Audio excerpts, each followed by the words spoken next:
Hi, in this video we're going to be having a look at how to use the blue landmark and doubling cards. So in your mini learning kit, when you open it, you'll see that you have this frame with the blue and orange cards. In this video we're going to be having a look at the doubling and landmark cards and how we can use those.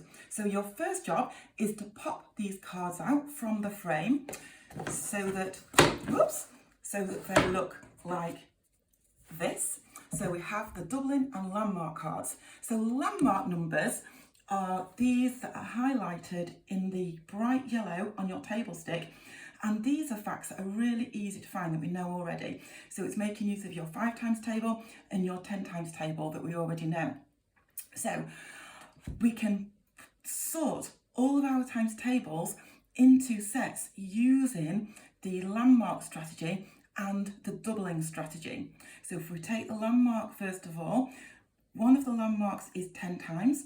So we can use this 10 times fact to help us find the facts that are nearby that are a little bit tricky so far. So we can use it to help us find 11 times, 12 times and 9 times. So this little group on your table stick. We can also use the 5 times landmark. So 5 times 8, for example, is the same as 8 times 5. And we can use that fact to help us find 6 times and 7 times and 4 times if we want to. The 6 times card is missing from here because I'm using a different strategy, the doubling strategy, instead to help find 6 times. But if you prefer, you can use the landmark strategy and you can put the 6 times card here and use the landmark strategy to help you find that, whichever works best for you.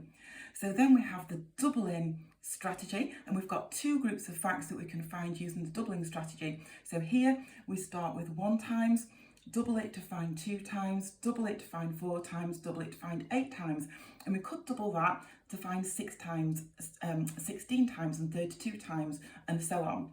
And then we've got the doubling fact starting with 3 times, which we could double to help us find 6 times, and we could double to help us find 12 times. So again, it's a case of using the strategy that works best for you and which you prefer. So have a look at the individual times table videos for further help and guidance with each of those times tables. And I'll see you soon in another video. Happy times table learning.